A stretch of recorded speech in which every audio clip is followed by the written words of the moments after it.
Our gospel today tells us of one basic truth of salvation, about salvation. Kanang itawag na to predestination.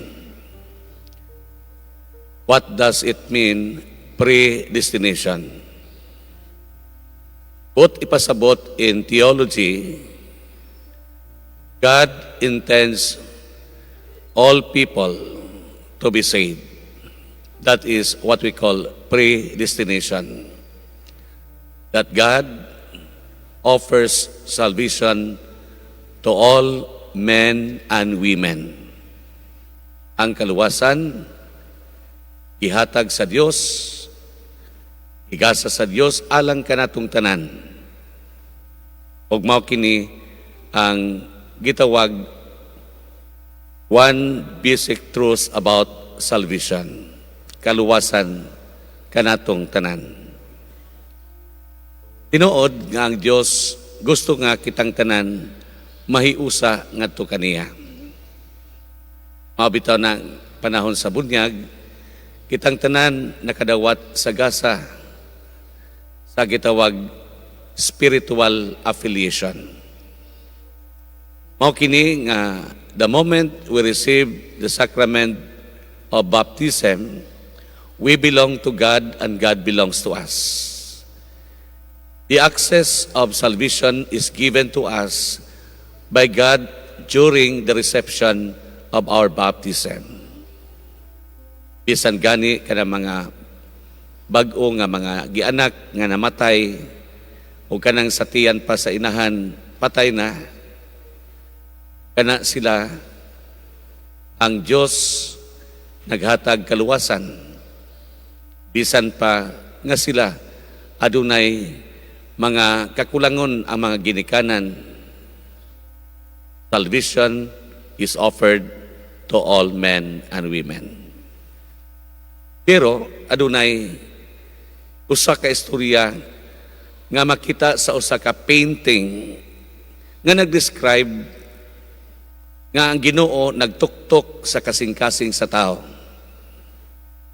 Usa ka painting, ang Ginoo nagtuktok sa pultahan sa kasing-kasing kanatong mga tao.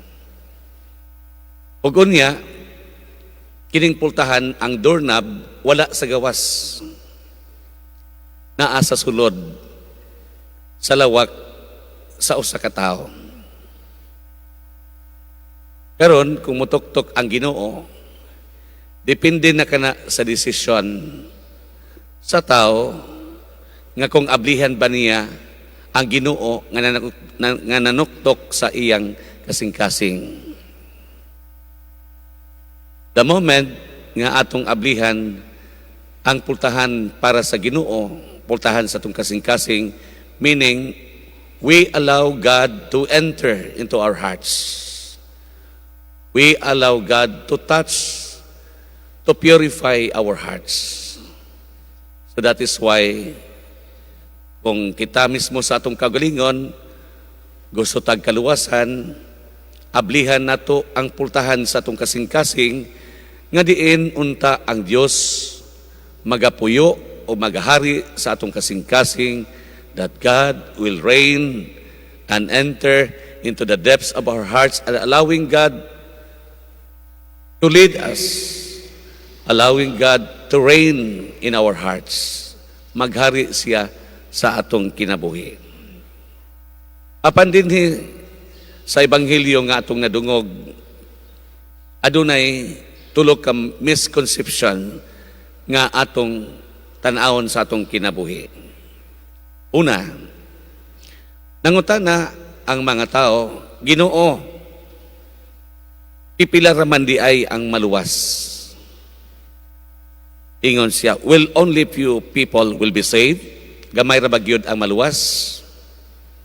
Kini nga pangutana sa tao, pwede ni tubagon sa Ginoo yes or no. Apan miingon ang Ginoo, tulod kamo sa pultahan nga higpit, enter into the narrow gate, o kamo makabaton sa kinabuhi nga walay katapusan. Usay buot ipasabot sa Ginoo nga ang pagsunod nato sa dalan sa Ginoo, ang pagsunod nato sa iyang mga lakang, sa iyang dalan, higpit kayo nga kinabuhi. Muna nga usahay ang mga tao sa kalibutan, dili gustog sakripisyo, gustog hayahay nga kinabuhi, gustog kinabuhi nga walay mga problema. But whether we like it or not, as long as we are still alive, habang may buhay, may problema, habang may buhay, kitang tanan makasinati gyud mga kasakit, mga pag-antos sa atong kinabuhi. Ang importante sa tanan nga sa katapusan sa atong kinabuhi, makabaton kita sa kinabuhi. Mao bitaning will only be few will be saved. Ang Ginoo nagsulti, salvation is offered to all men and women. Ang kaluwasan gihatag sa Dios alang kanatong tanan, nga kitang tanan musulod sa pultahan nga lisod kaayo, sudlon. Mabitaw ni nga sa atong kinabuhi sa kalibutan, ang pagsunod sa dalan ni Kristo, daghan gyud kayo mga pagsulay, daghan kayo mga kasakit. Mo nang mingon si Jesus, kung musunod mo kanako, pas-ana ninyo ang cross. And cross has so many different forms. It could be sickness, it could be problems, trials, challenges atong kinabuhi. It could be brokenness, woundedness. It could be pains and hurts, insults and persecutions. But not all people will like what God has offered to all of us. Una, gamay rabay maluwas ang tubag sa Ginoo, sulod sa pultahan nga malisod ug ikaw makabaton sa kinabuhi nga walay katapusan ug kaluwasan kung puy-an nimo ang gisunod o gisulti sa Ginoo dinhi kanato. Ikaduha, nangutana ang mga tao, Ginoo, mikaon ug niinom kami uban kanimo. We ate and drank in your company. Karon pangutana sa tong kaugalingon, ingon ta, Ginoo, nakig-uban man minimo diha sa imong pagkaon ug pag-inom. Nakig-uban man minimo sa imong pagsangyaw sa pulong. Kinahanglan ug kami makabaton unta sa kaluwasan nga imong gihatag dinhi kanamo. Karon mingon ta sa atong kaugalingon, Lord, naa na baya tay pinagsamahan? Musimba baya ko, Lord? May kalawat baya ko? Unya miinom ko sa imong dugo? Unya makabaton gyud ko og kaluwasan. Mga igsuon, dili ta maingon nga kita Kristiyano na, kita Katoliko ta, dili na ang atong gitawag nga sa atong kaugalingon mamahimo kita nga usa ka tawo nga maingong ma-identify sa atong kaugalingon nga kita mga Kristiyanos. It is not but because we are identified as Christians, as Catholics, that we can receive salvation from God. But it is doing the will of God in us.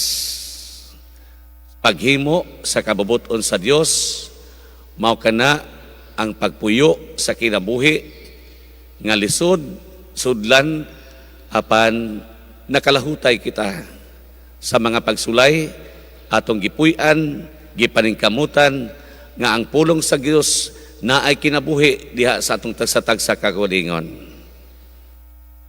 Dili nga moingon kita, Kristiyano naman ko, hinimbaho naman ko, luwas na ko.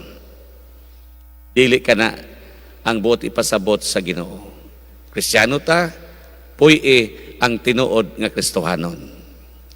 Puy-e ang tinuod nga pagkakatoliko. Dili ka moingon nga iglesia man na sila, Protestante man na sila, Muslim man na sila, dili na sa atong pagkakristohanon. Diha makita o makabot na to ang kaluwasan sa pagpuyo sa gingharian sa langit. Ikatulo, nga misconception nga miingon si Kristo, ang mga tao nagagikan sa sidlakan o kasadpan.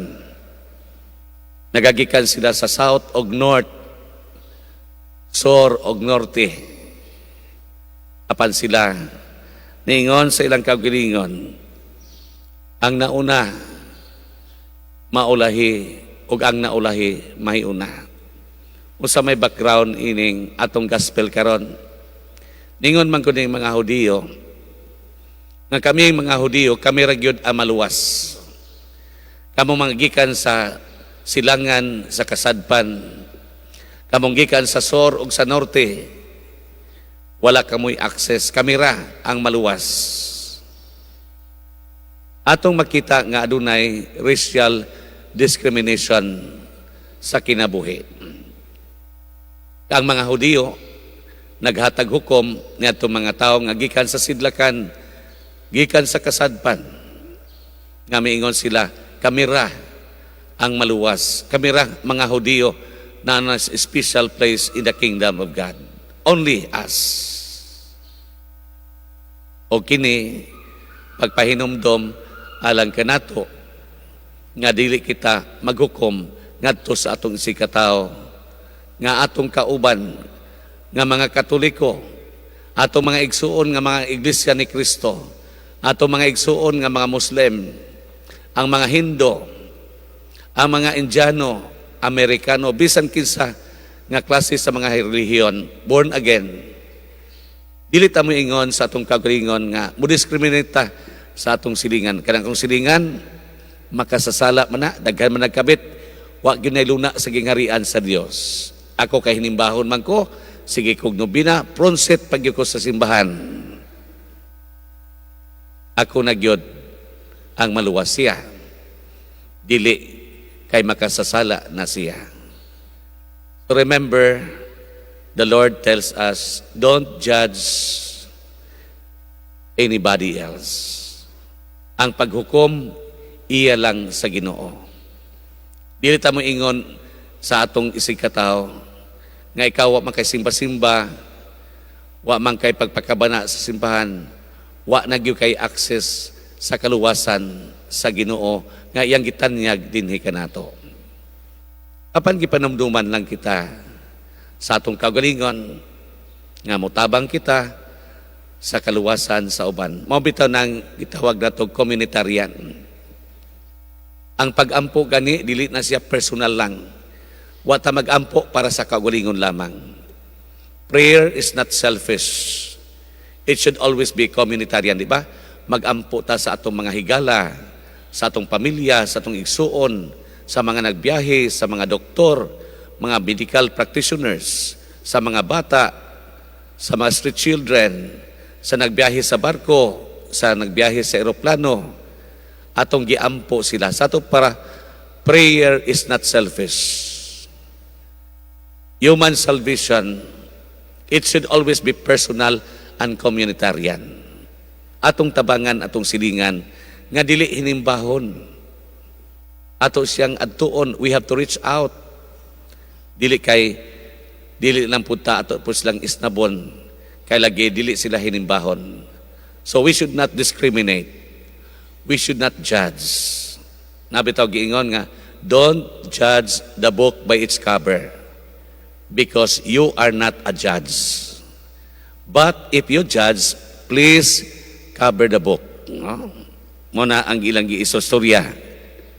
Don't judge the book by its cover. Ayaw hukmi ang tao sa iyang gawas. Wa ta kasayod sa usa ka tawo nga diin siya dili hinimbahon. Parihara na sa akong istorya itong niagi, di ba?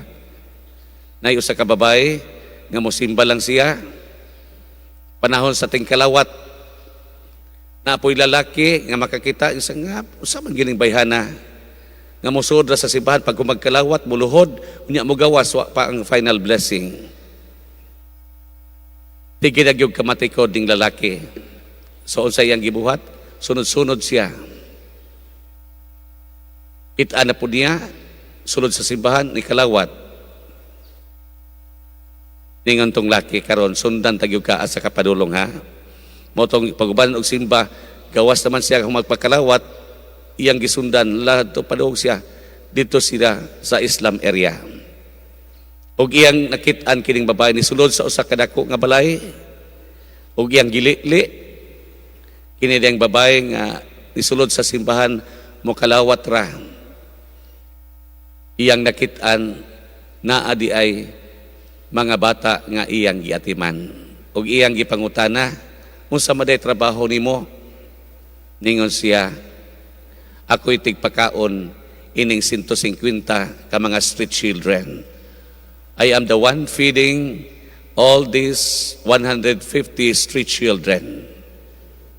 But the only strength I could sustain is to attend, is to receive the body of Christ in just 3 minutes. Pag madawat nako ang lawas ni Kristo, unya muuli ko, kay basin unyag magutman kining mga street children, nga akong pakanon mo nang dili nako mahuman ang misa, kay muuli kog dali, aron magpakaon nining mga street children nga akong giatiman. Nakarealize ang tong tao, nga lalaki ningon siya, ako hinimbahon man ko, kompleto, sa kauras na kong simba, 30 minutes, 45 minutes, kasi siya, 3 minutes ra. Ang iya, makakalawat lang yun siya sa Ginoo. Okay na. Nagpakaon man siya sa mga street children. Naulaw siya. Hinimbahon lagi ko. Kusog ko magrosaryo, magdubina, sayaw, bisag unsa, charismatic, divine mercy, CWL, kaabag, lektor, na bakay gingon sa Ginoo, food for the hungry, drink to the thirsty, clothing to the naked. Are you doing the kingdom of God? Are you building up the kingdom of God? Wherever and whenever the will of God is done, the kingdom is there.